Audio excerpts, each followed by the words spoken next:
6 years ago I, 28 male, got drunk at a friend's wedding and a woman, Anna 39F, whom I had rejected multiple times throughout the night, ended up forcing herself on me while I was nearly passed out.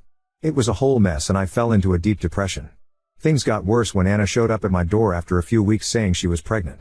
I begged her to have an abortion and leave me alone, but my dad and stepmother welcomed her into our house like nothing had happened. I never wanted to have kids, so when this happened I was clear with Anna that I didn't want anything to do with her, but I'd pay child support. I also cut contact with my dad for supporting her. After a few months, my son was born and Anna just disappeared. Nobody knew where she went or they didn't want to tell me. My dad also refused to help because I had cut him off, so I was on my own. To be honest, I fell in love with my baby right away. Seeing him fight to survive and then holding him in my arms was the happiest moment of my life. And while it was hard, I made it work, just the two of us. Then, 3 years ago I met my wife Claire, 26F. We dated for 1 year and have been married for 2. Even when we were just dating she was always perfect and she adored my son Archie, 5M now. She would play with him and read him stories and never said anything bad about him. She knew what had happened, but she was so loving and understanding, and I thought I had won the lottery by meeting her. The same happened when I met Claire's family. Everyone was so welcoming and they loved Archie so much. They offered to babysit him and even took him on vacation so Claire and I could have a weekend to ourselves. A few weeks ago I told Claire that I wanted to have a vasectomy so we could have a better sex life. She asked me if I was really sure, and when I said yes she got very quiet and changed the subject. No, even before we got married I was very clear that I didn't want any more children. At the time she said she was fine with that because we already had Archie. I knew she was upset, so I brought it up constantly until she finally admitted that she was hoping I'd changed my mind so we could have another child. Claire said she understood why I didn't want kids in the first place due to my childhood, but that I had become a perfect dad to Archie and I'd be a perfect dad for our second child too. She also said she had asked him if he wanted a little brother or sister and he had been very excited about it. I got upset when she said this and accused her of trying to manipulate my son, so we ended up having a big fight about it. The next day she apologized, but she still wanted me to think it over. She said she'd support me no matter what I decided, but that this was important to her. I told her that I was hurt because she had never mentioned this before and she just said that she was allowed to change her mind. Finally, she told me that we should talk with her parents so I could hear from them before making a decision. I admit I freaked out because I didn't want to discuss my sex life with my in-laws, but she assured me that she had just told them because they were close and she was looking for advice on how to bring it up to me. Anyway, last night we had dinner with her parents. We visit them every other Thursday since that's my Phil's day off, and it was a disaster. I explained how I'd never wanted kids until Archie was born and how even then he was the exception. For their part, they told me how much Claire wanted to have a child of her own and how this could be good for all of us. Where things got messy was when they said they wanted to have their first grandchild. I told them that Claire and I had been talking about her adopting Archie, and my mill said but he still wouldn't be my real grandson. They also said how they loved my son but they couldn't love him like a real family member because they were not related by blood. Finally, my wife said she was having second thoughts about the adoption because Archie already had a mom and she didn't think she'd be able to bond with him like a real mother, so that's also why she wanted to have a child of her own. I was devastated, but I didn't want to make a scene in front of my in-laws, so I just told them I'd think about it and to give me some time. So now I'm sitting at home thinking that I don't really know Claire. I didn't know she felt this way about my son and wondering if she had been pretending all this time. If we have another kid, I believe she and her family will just ignore Archie in favor of their real grandchild. And if we don't have another child, I fear she will just resent us or even become abusive towards my son. But at the same time, I don't want to throw away an otherwise perfect relationship and I really love Claire. Would I be the if I divorce my wife over this? I don't know if I'm overreacting or if this relationship can be saved. Any advice would also be welcome since I don't have anyone else I can talk to right now. Edit. Thanks everyone for the comments. I haven't been able to reply to everyone, but I'd like to answer some questions. 1. Did I talk to my wife about not having children before we got married? Yes, we had the discussion at least 3 times and she always mentioned she was okay with it. 2. Do I treat her like a nanny or there is money involved? No. I earn more than she does, but she still has a good job. She does work from home, but Archie is still in daycare because I want him to socialize with other children and I didn't want her work to be affected by having to look after a toddler all the time. 3. Will I get therapy? I've had a therapist for 4 years now. Archie is also in therapy. 4. Why didn't I have a vasectomy years ago? I got no excuses here. I'm just an idiot. 5. Why did I get married after only 1 year of dating? We were both in love and rushed into things. I'm also an idiot for this, apparently. 6. Did I get a DNA test? WTF? I didn't get a paternity test right away when he was born because I didn't care. I had already put my name on his birth certificate and after Anna left I just wanted to take care of him. I did eventually get a paternity test done. Spoiler alert, he is mine, but it was mostly for legal purposes since I wanted to take him out of the country for a job opportunity. 7. What happened to Anna? Who knows? I never heard from her after she left. My dad said he didn't know anything, and my friends from the wedding said they didn't know where she went either. 8. Did I report Anna? I tried. Unfortunately, I grew up in a country with some outdated ideas and I wasn't taken seriously by the police. Finally, I know that my in-laws were biased and that they would take Claire's side. I knew that when I agreed to have dinner with them, but I genuinely wanted to know if there was something Claire wasn't telling me. I was, and still am, confused and full of doubts about the whole kids thing, so I wanted to understand where she was coming from and what she was feeling. I just never imagined they felt the way they did about my son. Update 1.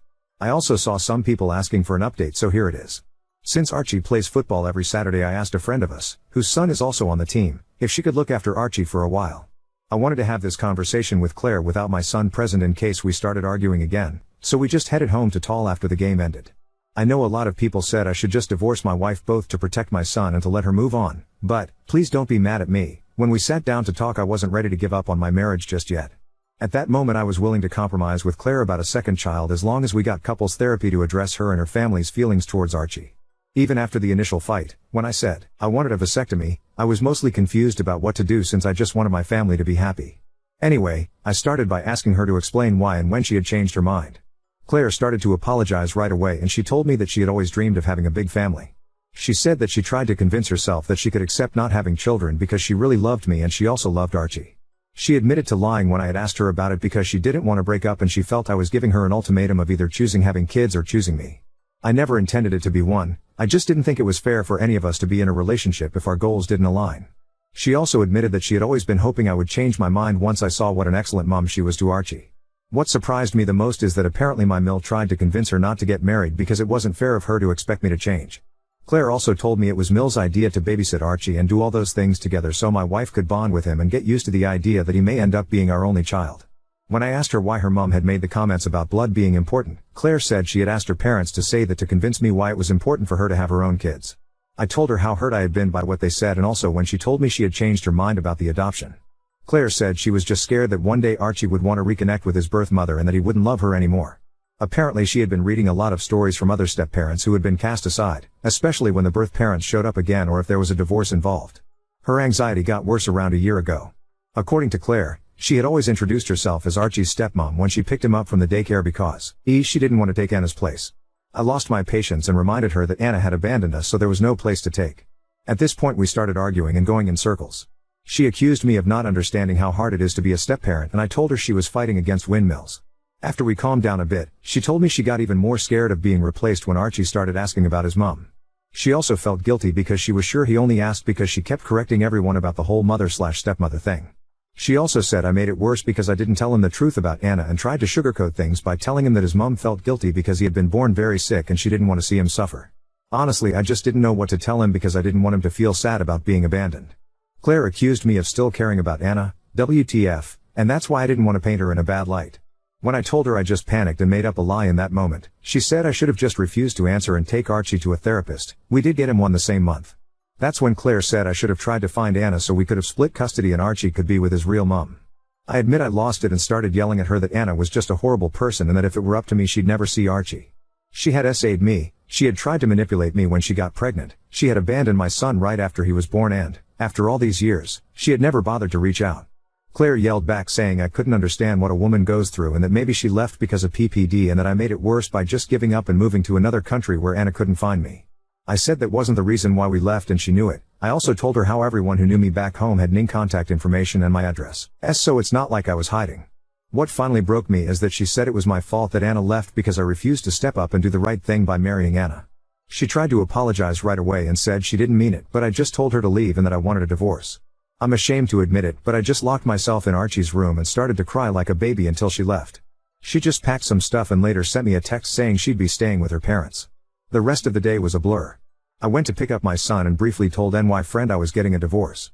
She and her wife hugged me and told me they would support us in any way they could, especially if I needed someone to look after Archie.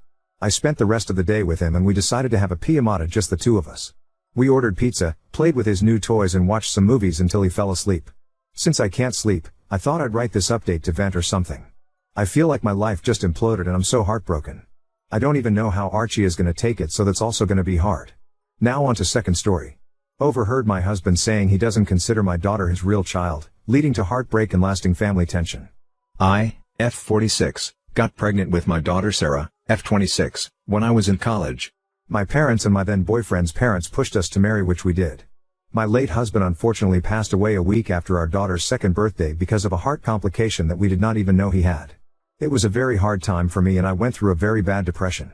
4 years later, I met my now husband Robert, M46, on a blind date set up by a friend. He was one of my best friend's cousin. We hit it off and got married a year later. Even when we were dating, he was very hands-on with my daughter, and it did not take too long for my daughter call him Papa. Even until we got married and I got pregnant 2 years into the marriage and gave birth to twins, M17 and F17, he still acted like a father to Sarah. She was even included in my husband's family reunions, and the cousin group photoshoot that my in-laws organize every Christmas. Things took a bit of a turn when Sarah turned 18. She started calling him by his first name and both Robert and I were taken aback with the change of attitude she was displaying. I asked Robert what was that about, but he only shrugged, not knowing the reason too. I thought things would go back to normal, but she has been consistent in calling him by his first name, so I asked her if we could talk. Robert asked if he could join, which Sarah agreed.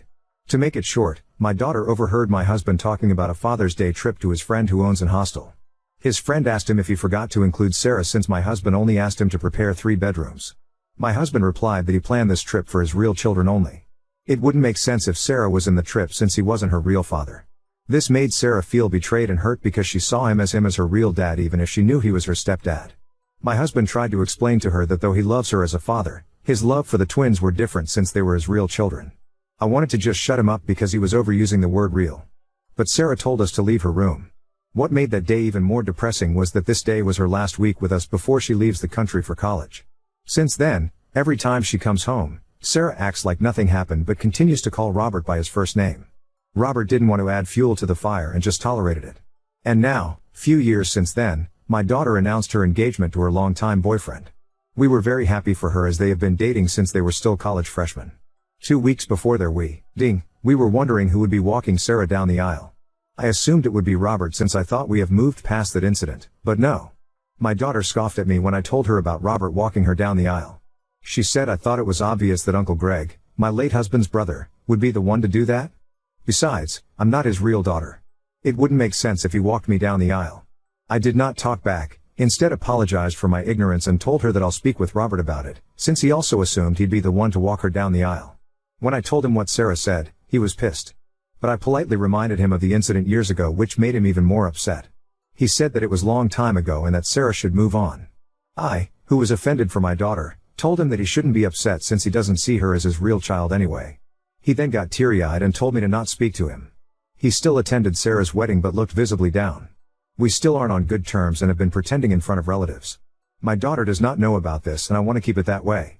But nevertheless, it's been a week since my daughter's wedding and Robert is still upset. He only talks to me about the twins and household stuff, but beyond that, he keeps everything to himself. I feel really bad and think he is acting this way because of me. So, without being said, Ida? Hi guys. I'm Sarah. This is not my Reddit account. It's my cousin's, biofather's side. I apologize for any grammar mistakes and spelling errors. My cousin sent me this post, while my husband and I were packing some stuff for our honeymoon earlier, and she thought it was my mom. My cousin is one of my go-to people, so she knows every single drama in my life. We are really tight. I was skeptical at first since I would never have thought of my mother using Reddit. It's just too random. Until I read the overheard part of the post, it just brought back very good memories, he. On top of that, I noticed that the fake names used are based on the first letter of our real names. It gave me the confirmation that this is my mom. I just want to say that I don't appreciate that some of you are calling my mom an a-hole. But I also don't think it's your fault since mom left a lot of details. After I left for college in the States, a lot of things happened.